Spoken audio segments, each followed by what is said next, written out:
एक बड़ा इलाका रूस को सौंप दिया जाएगा और उधर जेलेंस्की ने ऐलान कर दिया कि वो यूक्रेन के बंटवारे पर कोई समझौता नहीं मानेंगे और आखिरी दम तक जंग करेंगे।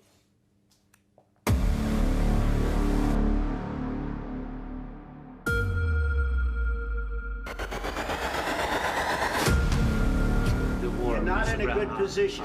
You don't have the cards right now.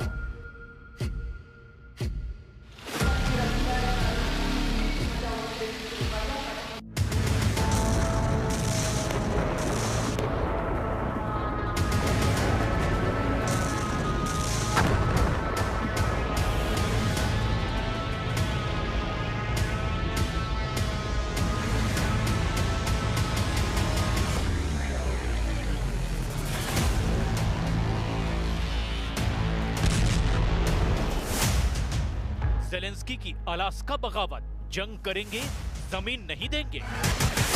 1263 दिन से ज्यादा की जंग में अब रूस यूक्रेन युद्ध ऐसे पड़ाव पर आ गया है जहां साफ लग रहा है कि 42 महीने की जंग के बाद रूस को यूक्रेन में बहुत बड़ी जीत मिलने वाली है। हालांकि यूक्रेन के राष्ट्रपति दो टूक कह चुके हैं कि अगर 15 अगस्त 2025 को पुतिन और ट्रंप की युद्ध विराम मीटिंग में यूक्रेन की जमीन छीनने की कोशिश की गई तो यूक्रेन किसी भी कीमत पर इस युद्ध विराम को नहीं मानेगा। ज़ेलेंस्की ने दो टूक कह दिया कि कोई लाख कोशिशें कर ले, यूक्रेन अपनी 1 इंच जमीन भी रूस को नहीं देगा। जबकि राष्ट्रपति ट्रंप दावा कर रहे हैं कि यूक्रेन को जमीन का एक बड़ा हिस्सा रूस को सौंपना पड़ेगा और इसके लिए पूरी तैयारियां हो चुकी है।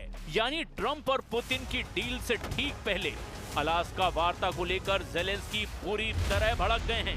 विशेषज्ञों के मुताबिक ज़ेलेंस्की की अलास्का बगावत का असर साफ दिखने लगा है और यही वजह है कि France, Germany, Britain, Italy, Poland समेत यूरोपीय आयोग के नेताओं ने दो टूक कह दिया है कि अगर यूक्रेन की जमीन जबरन रूस को सौंपने की कोशिश की गई तो इसका खुलकर विरोध किया जाएगा। दावा किया जा रहा है कि पूरा यूरोप रूस के खिलाफ खड़ा है और यूक्रेन की हर तरह से मदद की जाएगी। यानी अब ज़ेलेंस्की अपनी जमीन किसी भी कीमत पर रूस को नहीं देंगे। जंग से हार जीत का फैसला करने पर अड़ चुके हैं ज़ेलेंस्की और ज़ेलेंस्की के बयान के बाद से अब रूस ने पूर्वी यूक्रेन पर बहुत तेज और बड़े हमले करने शुरू कर दिए हैं, खास तौर से डोनेस्क पर, जिसे ट्रंप पुतिन को सौंपना चाहते हैं। अब आप देखिए क्यों अमेरिका के इलाके अलास्का में पुतिन ट्रंप से मिलने को तैयार हुए और अलास्का मीटिंग को लेकर ज़ेलेंस्की क्यों भड़के हुए हैं।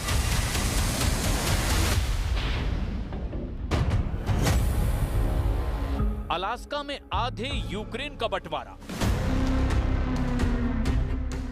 I believe wants to see peace and Zelensky wants to see peace. Now, 15 अगस्त को ट्रंप और पुतिन अलास्का में यूक्रेन युद्ध पर सीज फायर से जुड़ा समझौता कर सकते हैं। इस खबर से जहां रूस और अमेरिका में खुशी है तो वहीं यूक्रेन में खौफ है। ज़ेलेंस्की अलास्का वार्ता के खिलाफ बागी तेवर दिखा चुके हैं क्योंकि उन्हें लग रहा है कि अलास्का में यूक्रेन की जमीन का बंटवारा कर दिया जाएगा और एक तरह से रूस की आक्रामकता की जीत होगी। ज़ेलेंस्की की नाराजगी दिखाने के बाद से अचानक रूस ने यूक्रेन के पूर्वी इलाके पर हमले तेज कर दिए हैं क्योंकि ज़ेलेंस्की के बागी तेवरों से ट्रंप नाराज हैं, जबकि पुतिन ये दिखाना चाहते हैं कि अगर यूक्रेन ने रूस की शर्तें नहीं मानी जैसे अमेरिका मान रहा है तो रूस सीधे यूक्रेन पर कब्जा कर लेगा। हम आपको ये भी बता दें कि अलास्का अमेरिका का इलाका है, लेकिन कभी अलास्का रूस का इलाका हुआ करता था, जहां अब ट्रंप और पुतिन के बीच सीज फायर पर वार्ता होने वाली है। जरा देखिए अलास्का में रूस और अमेरिका क्यों मीटिंग करना चाहते हैं। अलास्का में मीटिंग करने के पीछे सबसे बड़ा कारण ये है कि पुतिन को अंतर्राष्ट्रीय आपराधिक न्यायालय यानी आईसीसी के वारंट के तहत गिरफ्तार किए जाने का कोई खतरा नहीं।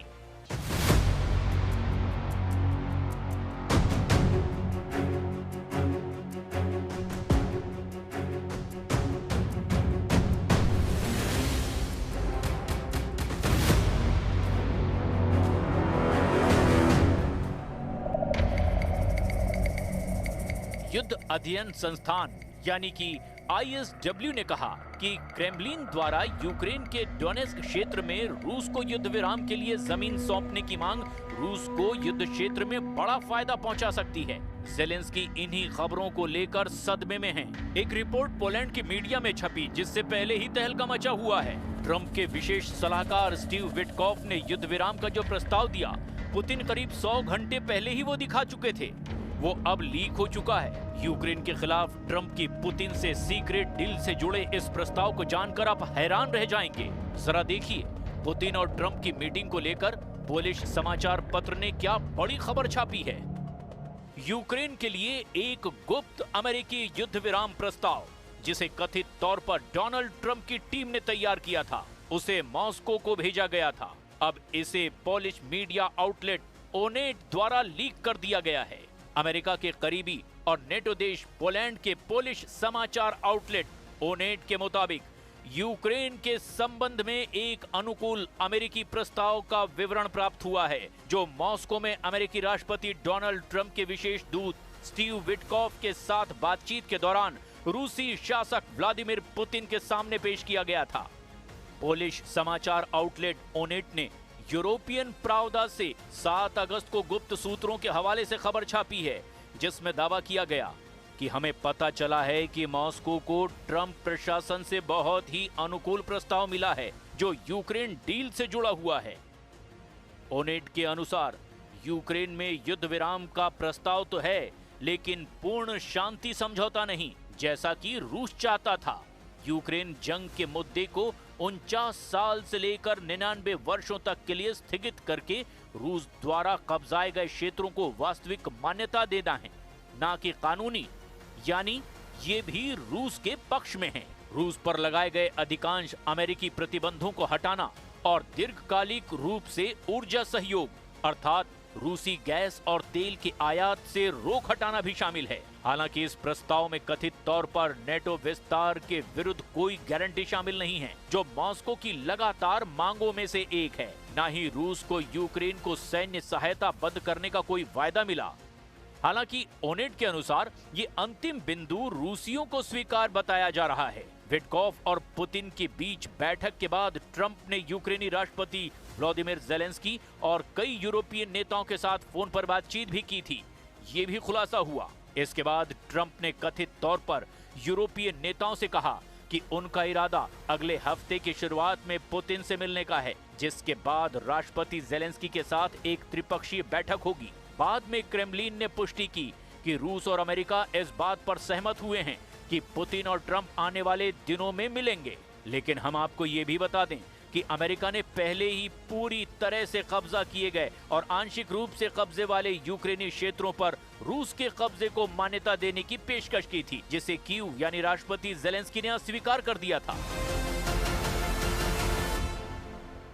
If this meeting next week does not take place, we at least are confronted with a very bad situation for Ukraine, because it does mean that the Russian offensive goes on from the air and on the ground, which does mean that the cities will be bombed every single night, as long as the Russians have the drones and the means for that, which they do have. For the Americans, in particular Mr. Trump, it does mean that he can't go home with the laureate and say, I brought peace to Ukraine, and which does mean that he has to do something now against Russia, which he tries to avoid since his presidency. रूस ने उतारे NATO killer jet.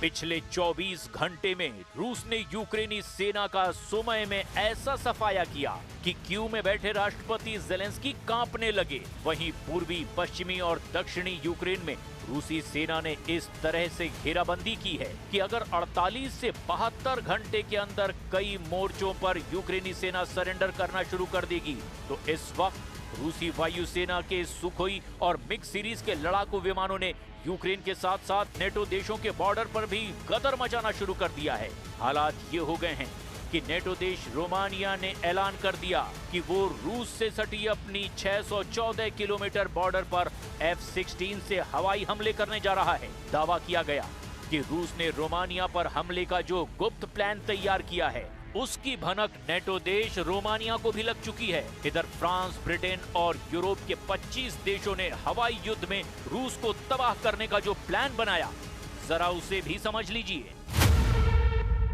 परमाणु युद्ध से पलटेगी बाजी, Ukraine to Europe सर्वनाश। अब जरा आप इस वीडियो को देखिए। यूक्रेन, अमेरिका और नेटो देशों से भीषण तनाव के बीच राष्ट्रपति पुतिन ने एक नई बोरी श्रेणी की परमाणु ऊर्जा से चलने वाली पनडुब्बी युद्ध में लॉन्च कर दी है। रूस की नई न्यूक्लियर सबमरीन कन्यास पोजर्स्की के ध्वजारोहण समारोह में राष्ट्रपति पुतिन पूरे जोश के साथ शामिल हुए हैं। पुतिन का दावा है कि रूस की नई न्यूक्लियर सबमरीन कन्यास पोजर्स्की स्टेल्थ ताकत और लंबे और भीषण युद्ध के लिए तैयार की गई है। पुतिन के मुताबिक परमाणु पनडुब्बी आने वाले दशकों के लिए रूस की रणनीतिक नौसैनिक क्षमताओं को मजबूत करने वाली है। एसोसिएटेड प्रेस के मुताबिक रूस के उत्तर पश्चिमी आर्कान्जेस्क क्षेत्र के सेवेरोडविंस्क स्थित सेओमास शिपयार्ड में पुतिन ने कई कनास पोजर्स्की परमाणु पनडुब्बी पर नौसेना का झंडा फहराया। कनास पोजर्स्की सेवा में शामिल होने वाली 8वीं बोरी श्रेणी की परमाणु ऊर्जा चलित पनडुब्बी है। ऐसी हर पनडुब्बी में 16 परमाणु युक्त भुलावा अंतर महाद्वीपीय बैलिस्टिक मिसाइलों से लैस है। पुतिन ने घोषणा की कि ऐसी 2 और पनडुब्बियों का निर्माण चल रहा है जो जल्द ही जंग के मैदान में उतर जाएंगी।